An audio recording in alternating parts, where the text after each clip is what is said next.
Hi guys, and welcome to Reality with T. Thank you for joining me today. Please, before you get started with the video, please like, comment, subscribe, hit the notification bell. I truly appreciate you guys listening to me babble about trash TV such as Married at First Sight. Let's get started with Clara and Ryan, okay?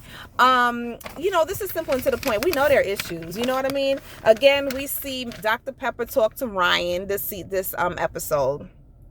And of course, this whole episode, everybody sat down with the experts and says, oh, I can't think of a challenge. Everything is perfect. And it's like, we know these relationships are terrible so far. I think they have happy moments, but when they get down to the nitty gritty and the deep and dirty, there's no compatibility there, right? So we know, Ryan, that everything ain't cool. And if you don't know, that's terrible because everything is not cool with your wife, right? So she says, any challenges you could think of? And he says, no, I can't think of a challenge. Then here we go. You got sex on the table. You got spirituality. You got communication. You got this and that. You know what I mean? Like, come on. So Dr. Pepper brings up spirituality. And he is the child of two pastors. He does not see himself in a relationship with somebody or raising kids with somebody who doesn't plan to raise the kids in the church. He thinks that it provides a good moral compass. That's great. That's perfect. But if your wife is an atheist and doesn't want to do that, her thing is she doesn't want to pressure kids into a certain religion or what have you. How is this going to work? You know what I mean? So she also talks about why they're waiting for intercourse. And he talks blah, blah, blah, the usual. And she's like, you should ask how it makes your wife feel, because he really doesn't know. I don't know how much she's expressed that to him. We see Clara express a lot to us and to the other girls, but doesn't express too much, not straightforward to him about how she's feeling about him not having sex with her. And Dr. Pepper, brings up that she probably feels rejected and that there's a lack of commitment. Because remember, sex is how Clara feels that she connects with the man. That's how she feels she's wanted and desired. In her last relationship, he barely had sex with her, so she didn't feel wanted. So for you to say, oh, I'm so into you, he won't say I love you, but he'll say I'm so into you. This is great. You're moving into the house, the whole thing. And he does everything else but stops at sex. She's probably like, okay, what am I doing wrong? What's wrong with me? You know what I mean? So he needs to check in with her on that. Now Clara talks to Dr. Cal.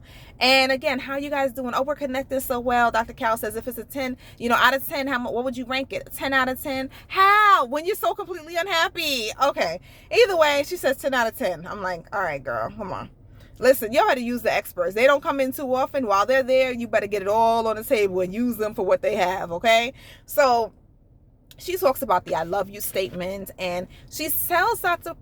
Pastor Cal, that she loves him, but she doesn't want to say it because he doesn't say it. So she feels like if she says it, that statement might run him away. You know what I mean? It might make her feel like, all right, she's all in. And it might be too scary to her because he's not all in. She doesn't know where he is. So if you're not all in, and you know how they feel like if the woman is completely all in, they're like, oh, hold up. She's getting too serious too fast. Let me go the other way. You know what I mean? And that's what she's not trying to do. Send him packing. So, Dr. Cal says to ask him when you can get to I love you. You know what I mean? Like, what is it that's going to make him get to the point where he can say I love you? That's a good question. I don't think he knows the answer to it. She says,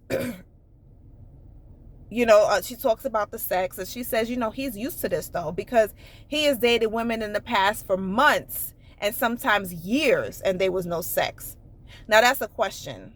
You know what I mean? Because is he a virgin?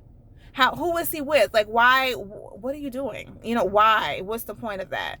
What is behind that? He's not telling us. We don't know. And, Dr. Powell asked her, are you okay with just what you're doing now? Which is, as she said, getting him off and nothing else happening beyond that for her. And she says, absolutely not. She's not okay with it. So then you need to tell him that. Stop doing it and tell him that, and things have to change. You know what I mean? So, they talk to each other. What's this little note that I wrote here? Yeah, I was wondering if I don't know, is he scared? Is he scared to have sex? What is it that scares him about it? What's going on? I wrote another note that I can't read, but maybe in the next video I'll try to bring it up if I can decipher it. Ryan and Clara talk with each other basically, and he's not happy with her views pretty much on raising their kids and church and the whole thing. And again, you know, she says that she just doesn't want to force anything on her because, I mean, on her kids, because that's what happened to her. She was forced to be in church and to choose a religion. She wants her to give her kids a little bit more autonomy on spirituality, you know. And she asked him, you know, are we going to have sex soon? You know, flat out. And he says, I don't know. My thing is, she can't keep accepting that answer. You got to tell me something. You know what I mean? Because I'm not happy. Do you care that I'm not happy? Has she expressed to him that she's not happy? We don't know. If she expressed that to him, is he going to care that she's not happy? Or is he just floating and thinking, oh, she's cool with this because every night she's talking, but every night she's doing what I want her to do, so why would I worry about it? You know what I mean? She needs to set some boundaries now with this. And he needs to start coming clean. Like, he's annoying me, you know, with the whole yep, sure. Like, no, yep, sure what? Tell me what you're thinking. Tell me what your plan is. What's your goal? You know what I mean? Like, how do you feel about me? We don't know much about Ryan. We don't see much personality from him. We don't see much chemistry between them. I think that she is very happy to see a nice guy, to have to be hooked up with a nice guy that says that he's into her. But I don't feel a real connection between them. I don't feel the chemistry. I feel like he has dulled her personality. And I think she needs to start talking to him about the real stuff. Either way, let me know what you think. Like, comment, subscribe, and I will see you in the next video. That video, I'm probably going to do Brianna and Vince briefly, and then I'll put them with Jake and Haley because they didn't have much going on this week. All right, talk to you soon. Bye-bye.